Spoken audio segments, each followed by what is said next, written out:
નમસ્કાર વિદ્યાર્થી મિત્રો, આલ્કીનની હેલોજિનેશન પ્રક્રિયા ચક્રીય હેલોનિયમ આયન મારફતે થાય છે અને બીજા તબક્કામાં કેન્દ્રાનુરાગી પ્રક્રિયક હેલાઇડ આયનનું આક્રમણથી અને એન્ટીનિપજ બને છે, જેની ક્રિયાવિધિ અગાઉ આપણે જોઈ ગયા છીએ. 2-બ્યુટીનના બ્રોમિનેશન દ્વારા સ્ટીરિયો સિલેક્ટિવ અને સ્ટીરિયો સ્પેસિફિક પ્રક્રિયા કોને કહેવાય તેનો ખ્યાલ પણ અગાઉ આપણે મેળવી ચૂક્યા છીએ.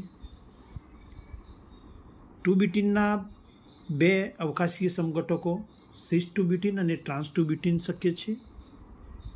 સિસ-2-બ્યુટીન રેસેમિક મિશ્રણ અને ટ્રાન્સ-2-બ્યુટીન બ્રોમિનેશન દ્વારા મેસો સમઘટક આપે છે.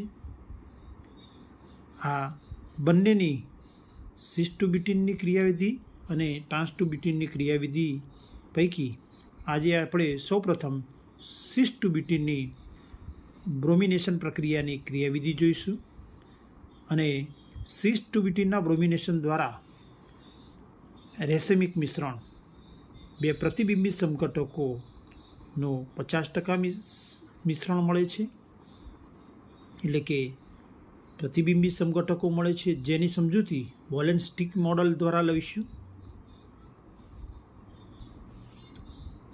અહીં દર્શાવ્યા પ્રમાણે સિસ-2-બ્યુટીન કે જેમાં દ્વિબંધની બંને બાજુ બે CH3 સમૂહ અને બીજી બાજુ બે હાઇડ્રોજન પરમાણુ આવેલા છે, 4 carbon C1, C2, C3, C4, C2 અને C3 વચ્ચે દ્વિબંધ છે અને જેનું બ્રોમિનેશન કરીએ ત્યારે તેમાં બે પ્રતિબિંબી સમઘટકો 1 અને 2નું મિશ્રણ મળે છે.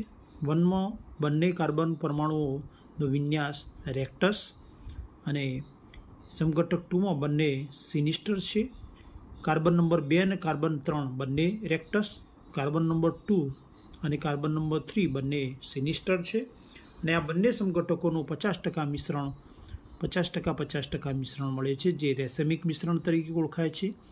એટલે કે સિસ-2-બ્યુટીનના બ્રોમિનેશન દ્વારા રેસેમિક 2,3 ડાયબ્રોમોબ્યુટેન મળે છે, જેની ક્રિયાવિધિની ચર્ચા કરીશું.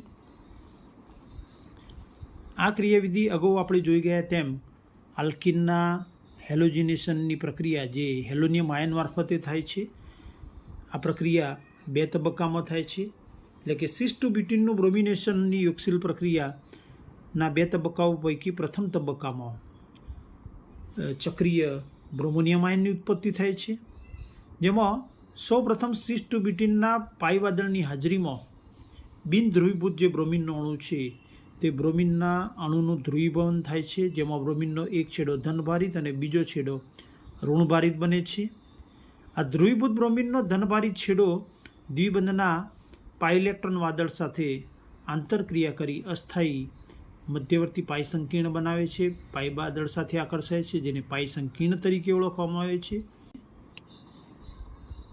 પાઈ સંકીર્ણ ઘણો અસ્થાયી હોવાથી તેનું સિગ્મા સંકીર્ણ અને બ્રોમાઇડ આયનમાં રૂપાંતર થાય છે.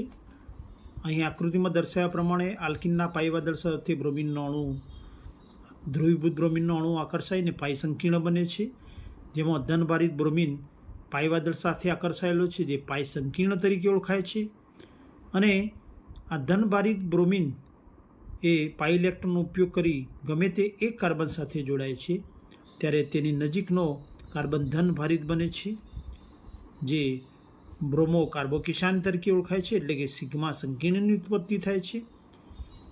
અહીં ડાબી બાજુના કાર્બન સાથે બ્રોમિન જોડાયેલો છે, પરિણામે જમણી બાજુનો કાર્બન એ ધનભારિત sp2 સંકૃત થશે અને તેમાં રહેલા હાઇડ્રોજન અને મિથાઇલ સમૂહ બંને એક જ સમતલમાં રહેશે. જ્યારે અહીં મિથાઇલ અને ડાબી બાજુના કાર્બન ઉપર મિથાઇલ અને હાઇડ્રોજન પરમાણુ સમતલની નીચેની બાજુએ, જ્યારે બ્રોમિન પરમાણુ એ સમતલની ઉપરની બાજુએ રહેશે. ઉત્પન્ન થયેલા સિગ્મા સંકીર્ણમાં બ્રોમિન પરમાણુ પોતાની પાસે રહેલા અબંધકારક ઇલેક્ટ્રોન યુગ્મનું નજીકના sp2 સંકૃત કાર્બનની ખાલી p કક્ષક સાથે ઓવરલેપિંગ કરી અને ચક્રીય બ્રોમોનિયમ આયન બનાવે છે, જેમાં ચક્રમાં રહેલો બ્રોમિન પરમાણુ એ ધનભારિત છે બ્રોમિન પોતાની પાસે રહેલા અબંધકારક ઇલેક્ટ્રોન યુગ્મનો કાર્બન સાથે બંધ બનાવવામાં ઉપયોગ કરતો હોવાથી, એટલે કે પી કક્ષક સાથે ઓવરલેપિંગમાં ઉપયોગ કરતો હોવાથી એક ઇલેક્ટ્રોન ગુમાવે છે તેમ કહેવાય. પરિણામે બ્રોમિન પરમાણુ પર એક એકમ ધન વીજભાર થશે અને ઉત્પન્ન થયેલા ચક્રીય બ્રોમોનિયમ આયનમાં CH3 હાઇડ્રોજન, બીજા કાર્બન ઉપર રહેલા CH3 અને હાઇડ્રોજન, આમ બે CH3, બે હાઇડ્રોજન અને કાર્બન પરમાણુઓ બધા એક જ સમતલમાં હશે. જ્યારે ચક્રીય બ્રોમોનિયમ આયનમાં રહેલો બ્રોમિન પરમાણુ એ સમતલની ઉપરની બાજુએ કાં તો સમતલની નીચેની બાજુએ હશે. અહીં આકૃતિમાં બ્રોમિન પરમાણુ સમતલની ઉપરની બાજુએ દર્શાવેલ છે. આમ પ્રક્રિયાના પ્રથમ તબક્કામાં ચક્રીય બ્રોમોનિયમ આયનની ઉત્પત્તિ થાય છે. અહીં સિગ્મા સંકીર્ણમાંથી મધ્યવર્તી ચક્રીય બ્રોમોનિયમ આયન બને છે ત્યાં સુધીનું લખાણ એ સ્ટેપ 1માં છે. સ્ટેપ 2માં ચક્રીય બ્રોમોનિયમ આયનમાં વિરુદ્ધ દિશાએથી બ્રોમાઇડ આયનનું આક્રમણ થાય છે. અહીં સિસ ટુ બ્યુટીનના બ્રોમિનેશનની પ્રક્રિયાની ક્રિયાવિધિ વોલેન્સ્ટિક મોડેલ દ્વારા સમજીશું. અહીં રેડ બ્રોમિન પરમાણુ દર્શાવેલ છે અને CH3 સમૂહ, બ્લેક કાર્બન પરમાણુ, CH3 અને બે યલો જે બોલ બતાવેલ છે તે હાઇડ્રોજન પરમાણુ દર્શાવે છે. અહીં ચક્રીય બ્રોમોનિયમ આયનનું સોહર્સ પ્રોજેક્શન દર્શાવેલ છે. તેમાં બ્રોમાઇડ આયન જો જમણી બાજુના કાર્બન સાથે જોડાય તો તે એ શક્યતા દર્શાવેલ છે. જો બ્રોમાઇડ આયન ચક્રીય બ્રોમોનિયમ આયનમાં રહેલા બ્રોમિન પરમાણુની વિરુદ્ધ દિશાએથી ડાબી બાજુના કાર્બન સાથે જોડાય તો તેને શક્યતા બી દર્શાવેલ છે. શક્યતા એ અને બી દ્વારા ઉત્પન્ન થતી નિપજની સમજૂતી વોલેન્સ્ટિક મોડેલ દ્વારા જોઈશું અને વોલેન્સ્ટિક મોડેલ દ્વારા સોહર્સ પ્રોજેક્શન અને ફિશર પ્રોજેક્શન દ્વારા નિપજોની સમજૂતી મેળવીશું. જો શક્યતા એ પ્રમાણે બ્રોમાઇડ આયન એ જમણી બાજુના કાર્બન સાથે જોડાય તો સમતલમાં રહેલા મિથાઇલ અને હાઇડ્રોજન પરમાણુ સમતલની ઉપરની બાજુએ જશે અને બ્રોમિન પરમાણુ એ સમતલની નીચેની બાજુએ રહેશે. અને ચક્રમાં રહેલો બ્રોમિન પરમાણુ ચક્ર ખુલી અને તે ડાબી બાજુના કાર્બન સાથે જોડાશે ત્યારે બ્રોમિન પરમાણુ ઉપરની બાજુએ અને ડાબી બાજુના કાર્બન ઉપર સમતલમાં રહેલા મિથાઇલ અને હાઇડ્રોજન પરમાણુ એ સમતલની નીચેની બાજુએ જશે, જેની સમજૂતી વોલેન્સ્ટિક મોડેલ દ્વારા જોઈએ. સિસ ટુ બ્યુટીનના બ્રોમિનેશનથી બનતા ચક્રીય બ્રોમોનિયમ આયન, જેમાં ડાબી બાજુ બે હાઇડ્રોજન પરમાણુઓ, જમણી બાજુ બે CH3 સમૂહો, CH3 ડાબી પાછળના કાર્બન ઉપરનો CH3 અને ચક્રમાં રહેલો બ્રોમિન પરમાણુ.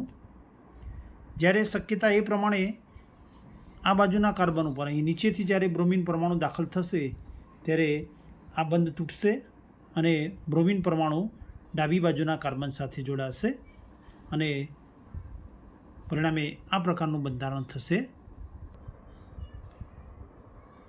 જ્યારે નીચેની બાજુએથી શક્યતા એ પ્રમાણે બ્રોમિન દાખલ થશે ત્યારે સમતલમાં રહેલા મિથાઇલ અને હાઇડ્રોજન પરમાણુ સમતલની ઉપરની બાજુએ જશે અને અહીંયા ચક્રમાં રહેલો બ્રોમિન પરમાણુ એ ડાબી બાજુના કાર્બન ઉપર જશે અને તેમાં રહેલા મિથાઇલ અને હાઇડ્રોજન પરમાણુ સમતલની નીચેની બાજુએ જશે.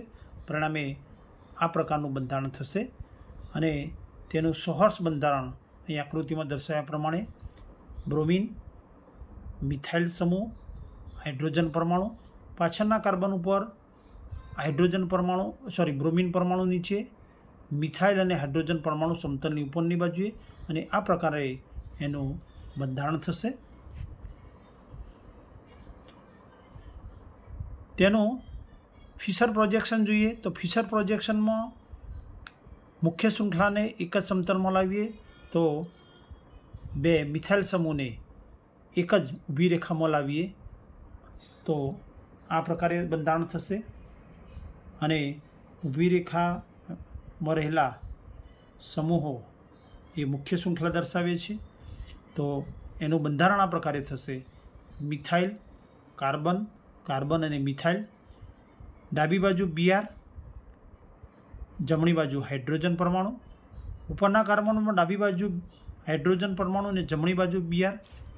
આ બંધારણ આમ ફેરવી દઈએ આપણે તો પણ નીચેના કાર્બન ઉપર ડાબી બાજુ Br, જમણી બાજુ હાઇડ્રોજન. ઉપરના કાર્બન ઉપર જમણી બાજુ Br અને ડાબી બાજુ હાઇડ્રોજન થશે.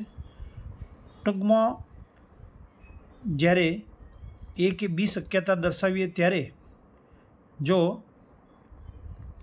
આગળના કાર્બન ઉપર બ્રોમિન પરમાણુ ઉપરની બાજુએ હોય તો તેને ડાબી બાજુ દર્શાવો, નીચેની બાજુએ હોય તો જમણી બાજુ. પાછળના કાર્બન ઉપર બ્રોમિન પરમાણુ નીચે હોય તો જમણી બાજુ દર્શાવો અને ઉપરની બાજુએ હોય તો એને ડાબી બાજુ દર્શાવો અને તેના આધારે બંધારણો દોરવા. કારણ કે પરીક્ષાની અંદર બોલ એન્ડ સ્ટિક મોડેલ હશે નહીં, એટલે ઇમેજિન કરી અને બંધારણો દોરવા. આમ શક્યતા એ અનુસાર જો બ્રોમાઇડ આયન દાખલ થાય તો સમઘટક 2 મળે છે, જેની અંદર C2 અને C3 ઉપર રહેલા કાર્બન પરમાણુની વિન્યાસ એ સિનિસ્ટર છે. શક્યતા બી પ્રમાણે જોઈએ તો શક્યતા બી પ્રમાણે જ્યારે બ્રોમાઇડ આયન ડાબી બાજુના કાર્બન સાથે જોડાય ત્યારે સમતલમાં રહેલા મિથાઇલ અને હાઇડ્રોજન પરમાણુ સમતલની ઉપરની બાજુએ જશે, નીચે બ્રોમિન પરમાણુ દાખલ થશે અને ચક્રમાં રહેલો બ્રોમિન પરમાણુ એ જમણી બાજુના કાર્બન ઉપર એટલે કે ઉપરના કાર્બન ઉપર જશે અને બ્રોમિન પરમાણુ ઉપર. સમતલમાં રહેલા મિથાઇલ અને હાઇડ્રોજન પરમાણુ સમતલની નીચેની બાજુએ જશે અને તેના આધારે તેનું સોર્સ પ્રોજેક્શન આ પ્રકારે થશે. આ પ્રકારે સોર્સ પ્રોજેક્શન થશે, જેમાં આગળના કાર્બન ઉપર બ્રોમિન પરમાણુ નીચે, હાઇડ્રોજન અને મિથાઇલ સમૂહ ઉપરની બાજુએ, પાછળના કાર્બન ઉપર બ્રોમિન ઉપરની બાજુએ, મિથાઇલ અને હાઇડ્રોજન પરમાણુ નીચેની બાજુએ છે અને બે મિથાઇલ પરમાણુ સમૂહો એક જ રેખામાં આવે. એને એ રીતે લઈએ તો ઊભી રેખામાં બતાવીએ તો આ પ્રકારે એનું સ્ટ્રક્ચર થશે. Methyl carbon, carbon methyl. Bromine પરમાણુ જમણી બાજુએ જશે, હાઇડ્રોજન પરમાણુ ડાબી બાજુએ. ઉપરના કાર્બન પર બ્રોમિન ડાબી બાજુ, હાઇડ્રોજન જમણી બાજુ. એને બંધારણ આ રીતે ફેરવી દઈએ તો પણ બ્રોમિન જમણી બાજુ રહેશે. એટલે કે શક્યતા બી પ્રમાણે નિપજ 1 શક્ય છે, જેમાં C2 અને C3 કાર્બન પરમાણુઓ બંનેનો વિન્યાસ એ રેક્ટસ છે. આમ સિસ ટુ બ્યુટીનના બ્રોમિનેશન દ્વારા સમઘટક 1 અને 2નું 50% મિશ્રણ એટલે કે રેસેમિક મિશ્રણ મળે છે. Thank you for watching.